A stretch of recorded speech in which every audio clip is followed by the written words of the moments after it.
So if you don't have it yet, you can head over to blendersensei.com and pick the add-on up. Once you have it, you can go to Edit, Preferences, click Add-ons, click Install, and then navigate to wherever you downloaded the add-on, click on it, press Install Add-on, check it, and the add-on is installed and ready to go. Alright, so now that we have the add-on installed, we can come over here to the tool shelf, click on the selection method, and you'll notice now there's a new option here called Power Select. So if we click that, you'll notice that the default tool options for the active tool will change to this custom Power Select options here. Alright, so what does Power Select do? Well, in object mode, if we click off of an object, we will automatically begin to box select, the same as if we had select box active.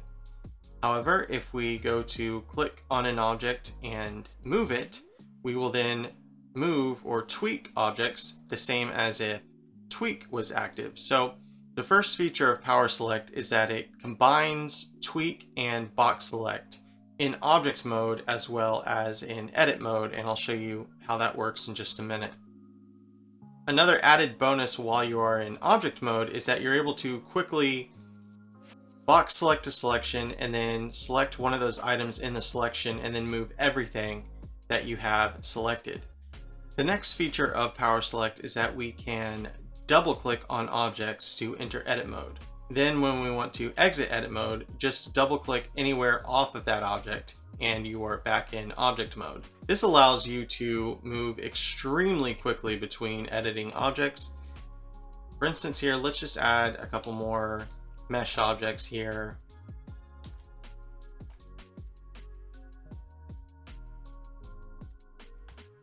With the tools I've demonstrated thus far, we can quickly click on objects, tweak them, but if we're not clicking on an object, we're just clicking off into empty space somewhere, a box selection will automatically occur, but then we can click back on some things, box select things, and then click on any member of our selection and move it without pressing any hotkeys. So thus far, every single feature I've demonstrated uses only the left mouse click. No other hotkeys have been pressed. And so if we want to edit an object, we double click it quickly, and we could say make some changes here. Notice that my tweak option here is active, and in Power Select we actually have individual tweak settings for each mesh selection type whenever you're clicking on some item of that object, or if you want it to be circle select, which is what will happen when clicking on an object when tweak is not active, then that will be made active here. But just like in object mode, if we are not clicking on an object, we will automatically begin to box select. So by default, tweak is set for vertices, edges, but not for faces, because typically I find that I'm almost always wanting to drag select or circle select, whatever you want to call it, when I have face selection mode active. So that's very nice to be able to do that. But when we switch back to edge or vertex mode, then automatically tweaking will occur when I click on these items without me having to change anything, press any hotkeys, etc. So this works regardless to whatever hotkeys you're using to switch out your mesh selection mode. So if I were to say press 3, which is the default hotkey for changing to face selection, notice I'm automatically now drag selecting. Or if I press 2, notice that I'm now tweaking when clicking on these things. But regardless of what mesh selection mode I'm in, or if tweak is active or inactive, if I'm clicking off of an object, a box selection will always occur. Alright, so up until this point, every feature that I have demonstrated uses nothing but the left mouse key. That's all we've pressed this entire video. This next feature uses the left mouse key in conjunction with the Alt key. So I call this transparency select. Say I wanted to select this lower half of this monkey head chin here. We can just hold Alt and then click anywhere off of an object and perform a transparency selection. So I could come over here, hold Alt, click, and perform a selection like that. We can also hold Alt and Shift to do the same thing, but add even more to that selection. So I could hold Alt, Shift, and then add all of that to the selection as well. And that is a feature I find myself using constantly while in edit mode. All right, so I'm going to double click off to get back into object mode, and let's double click this cube to edit it. Then I'm going to right click and hit subdivide a couple of times to demonstrate this next feature. Okay, so we can edit objects by double clicking them. We can get back into object mode by double clicking off anywhere. But if we are in edit mode and we double click on an object, we can select all the faces of that side of the mesh. This will select all faces within a certain angle threshold. So if I pull these out just a little bit and I double click this, it will still select everything. However, if we pull this far out here and then we double click this, it's not going to select absolutely everything. I guess these top angles here were still matched enough. But if we pull them out even further, then they wouldn't get selected. This becomes an especially useful feature when dealing with hard surface modeling, especially, you know, doing a lot of this kind of stuff. So you can quickly select everything on a surface like that, a surface like that, extrude it out. That's really, really handy.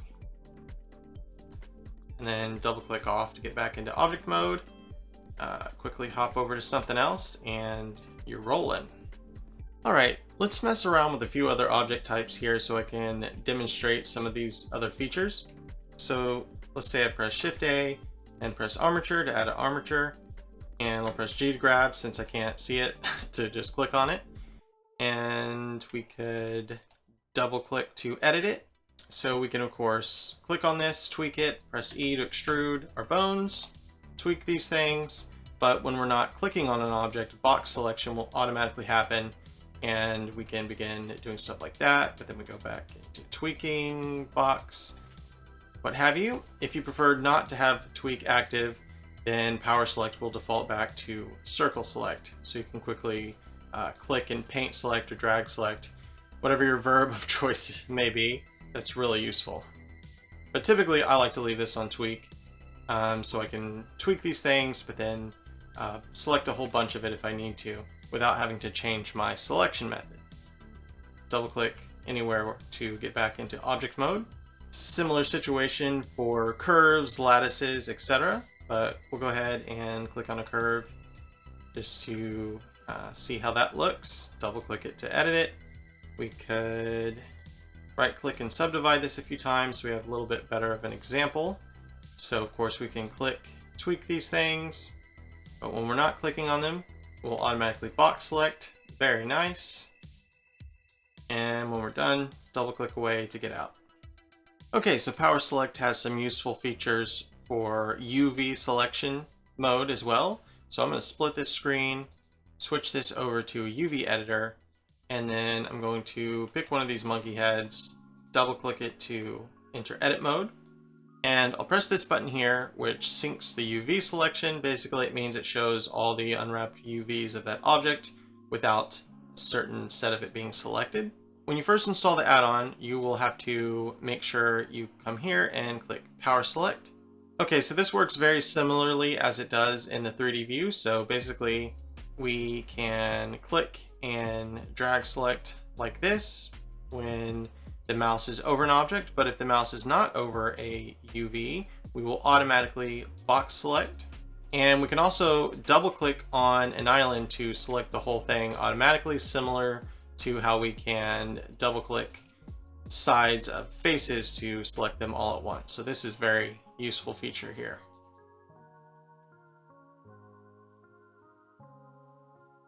And I'll go ahead and close that back up. Okay, so let's take a look at some of Power Select's options. So always on, Blender stores different selection modes for if you are in object mode as opposed to in a specific edit mode for a specific object type. So if this is not on, which it is by default, then it's possible to double click on an object to edit it, say this curve or something, and then this selection method could be set to whatever else it was, whatever you had it when you were last editing, say this tweak selection mode. And if power select is not active, then you won't have the other features like being able to double click out to go back into object mode, and it can be very disorienting for people. This is typically a good option to leave on all the time. Toggle edit mode. So if you don't want the functionality of double clicking objects to enter and exit edit mode, you can disable that there. Auto enable cage edit. So what this will do is automatically enable the cage edit display option for modifiers. Say for instance, we take this weird thing we made here and we add a subsurface modifier. And let's say crank that up to 2, right click, shade smooth. So we've got this nice smooth thing here. Notice how this cage select option here on this modifier is off by default. However, when we're using power select, if we double click to go to edit an object, this will always force this on. And what that will do is make every time we go to edit an object with a subsurface modifier or any kind of modifier that has the option to have cage edit on, it will always force that on. And so we don't have this cage style here. It will always be wrapped to the object, which I think is rather nice. Now, of course, you occasionally, it's useful to have this off, but by and large, it's a super nice feature to be able to just double click on an object and it looks really smooth and cool and easy to edit.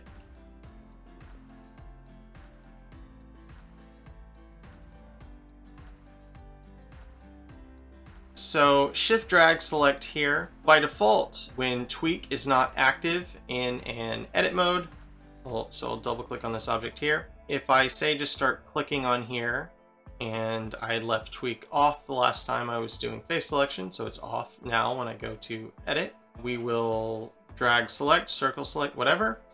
And if we hold shift and begin to circle select somewhere else, that will add to that selection. But if you prefer holding shift to do a box selection, then you can make a box selection happen just by holding shift and clicking. Enhance face select. Basically, this is just a little kind of tweak that will automatically drop the circle radius level to 1 when you are in mesh selection for faces. And basically this just looks cool. It makes it to where you don't see the circle radius because you don't see the little dotted outline of the circle, which is not necessary because you can click in any section of a face and that whole face will be selected. It's nice to basically make it just look like the mouse is just magically selecting everything in a pretty way. So that's what that will do. Otherwise, you can set the default circle radius. So say we disable this and this is set to 15. So now when we click and drag, you'll see that circle radius there. And of course, if you wanted this to be much bigger, you could change this to, something way bigger, and that will be the default value for whatever you're selecting. All right, so I'm going to double click to go back into object mode. So typically I find that I can leave power select as the active selection method 95% of the time and never have to change my selection method no matter what I'm doing in Blender, which is great. For Alt Nav users, for people who use Alt navigation, this add-on will work fine for you while you are in object mode.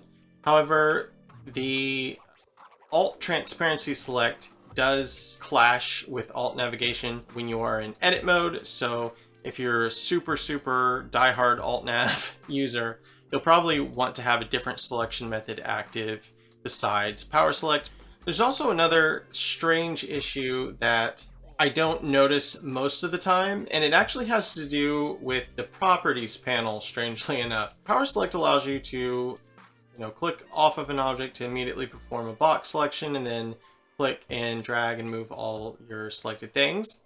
And this works seamlessly so long as the properties panel doesn't have to draw like some new tabs. But as soon as the properties panel has to draw something else, it can cause a short stutter meaning basically I can click and drag and pull on an object without having to first click it. Basically, I just immediately drag and I can move it.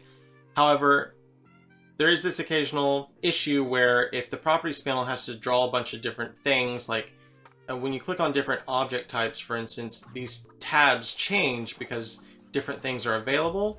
It doesn't affect being able to box select, being able to tweak at all. It's just slightly noticeable usually when clicking on a different object types. But I just want you to be aware of that so you're not caught off guard should that happen. But for the most part, I've gotten so used to this way of selecting things and editing that I'm 100% sure I can never go back. And my hope is that you feel the same way too once you try this add-on. So if you have any questions about it, comment below and I'll try to get back to you as soon as I can. Otherwise, thank you very much for watching and I'll see you next time.